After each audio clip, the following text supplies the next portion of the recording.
Assalamualaikum warahmatullahi wabarakatuh. Kami dari kelompok 8 ingin mempresentasikan materi kami, yaitu kebijakan fiskal.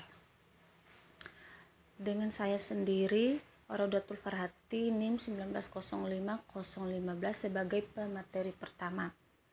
Langsung saja, kebijakan fiskal yaitu kebijakan yang dilaksanakan oleh pemerintah dengan cara memanipulasi anggaran pendapatan dan belanja negara.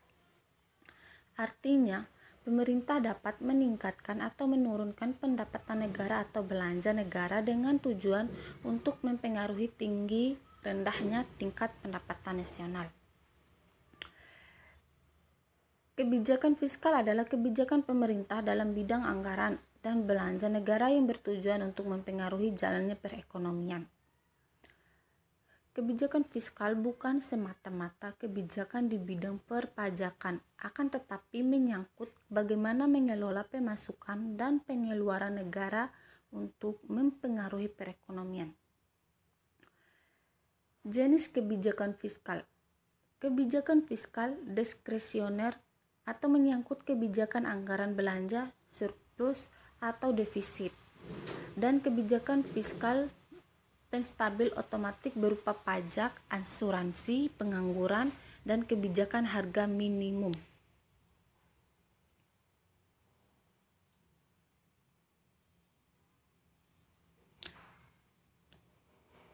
Mengapa kebijakan fiskal?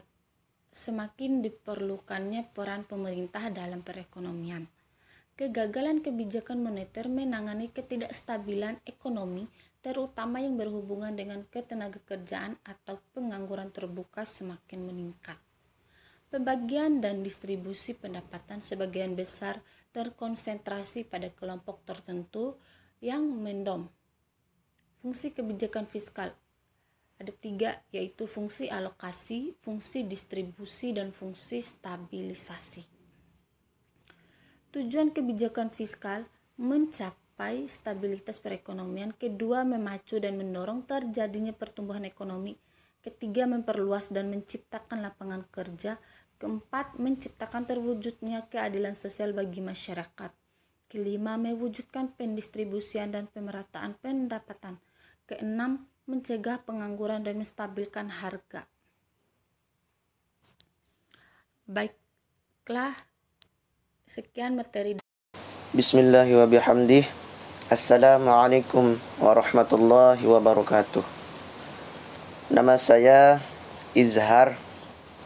NIM saya 1905020028. Jadi di sini saya akan melanjutkan materi yang disampaikan oleh saudari Raudatul Farhati, yang dimana tujuan fiskal atau tujuan kebijakan fiskal adalah untuk mempengaruhi jalannya perekonomian.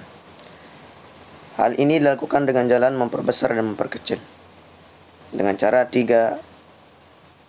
tiga cara, yaitu pertama, pengeluaran konsumsi pemerintah, yang kedua, jumlah transfer pemerintah, dan yang ketiga, jumlah pajak yang diterima pemerintah. Sehingga dapat mempengaruhi tingkat pendapatan nasional dan tingkat kesempatan kerja. Materi selanjutnya yaitu macam-macam kebijakan fiskal, yang dimana macam kebijakan fiskal itu ada 4. Yang pertama, pembiayaan fungsional. Yang kedua, pengelolaan anggaran. Yang ketiga, stabilisasi anggaran otomatis. Dan yang terakhir, anggaran belanja seimbang. Yang dimana yang dimaksud dengan anggaran belanja seimbang ini adalah kebijakan anggaran belanja defisit untuk mengatasi depresi dan pengangguran. Bila mana terjadi inflasi, maka kebijakan anggaran surplus yang dilakukan.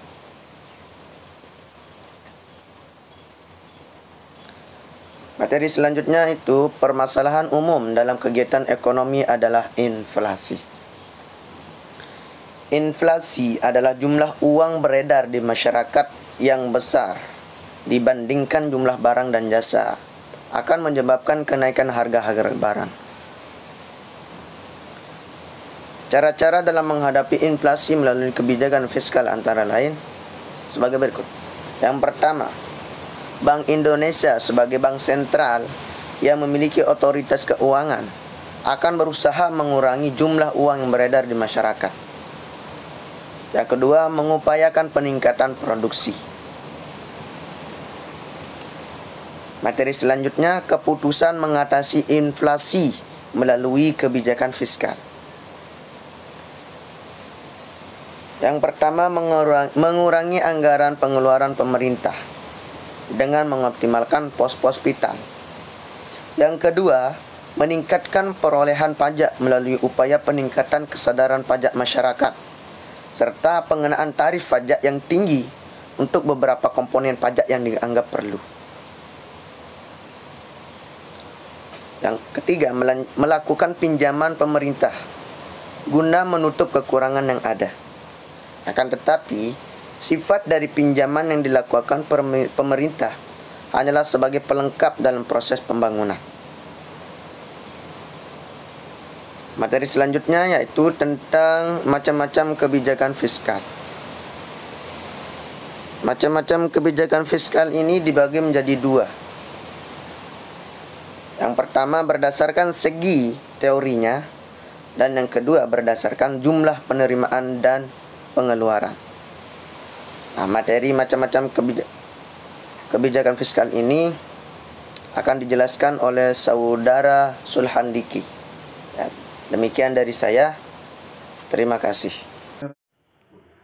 Bismillahirrahmanirrahim. Assalamualaikum warahmatullahi wabarakatuh. Perkenalkan, nama saya Sulhandiki, NIM 1905020444. Di sini saya akan melanjutkan materi dari saudara Izhar. Macam-macam kebijakan fiskal berdasarkan segi teorinya. Yang pertama, pembiayaan fungsional. Pembiayaan fungsional adalah kebijakan yang mengatur dan mempertimbangkan pengeluaran pemerintah dari berbagai akibat tak langsung pada pendapatan nasional dan bertujuan dalam peningkatan kesempatan kerja. Yang kedua, pengelolaan anggaran. Pengelolaan anggaran adalah mengatur pengeluaran pemerintah, hutang, dan perpajakan dalam mencapai ekonomi yang stabil. Ketiga, stabilitas anggaran otomatis. Stabilitas anggaran adalah kebijakan yang mengatur segala pengeluaran pemerintah dengan pertimbangan manfaat dan besarnya biaya dari berbagai pengeluaran dan program-program pemerintah. Tujuannya adalah penghematan anggaran pemerintah. Macam-macam kebijakan fiskal berdasarkan jumlah penerimaan dan pengeluaran. Kebijakan anggaran seimbang. Kebijakan anggaran seimbang adalah kebijakan yang menyusun jumlah penerimaan dan pengeluaran sama besar. Jadi, penerimaan yang diterima pemerintah harus sama dengan pengeluarannya dan begitupun sebaliknya. Keuntungan kebijakan ini adalah tidak perlu adanya lagi pinjaman baik dari dalam negeri dan luar negeri. Sedangkan kerugiannya adalah jika perekonomian negara dalam keadaan kurang baik akan mengakibatkan ekonomi semakin memburuk.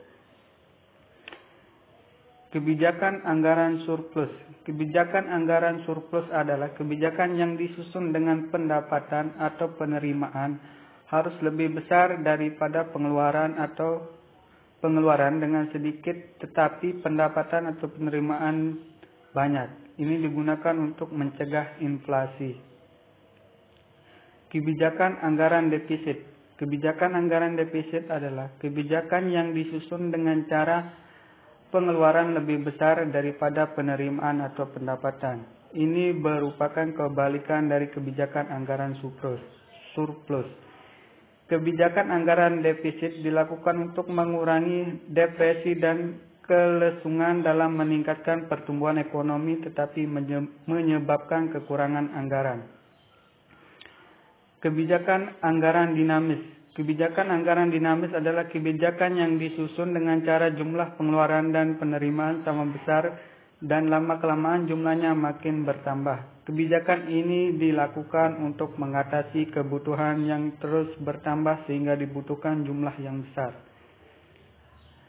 Demikian dari saya. Terima kasih. Wassalamualaikum warahmatullahi wabarakatuh.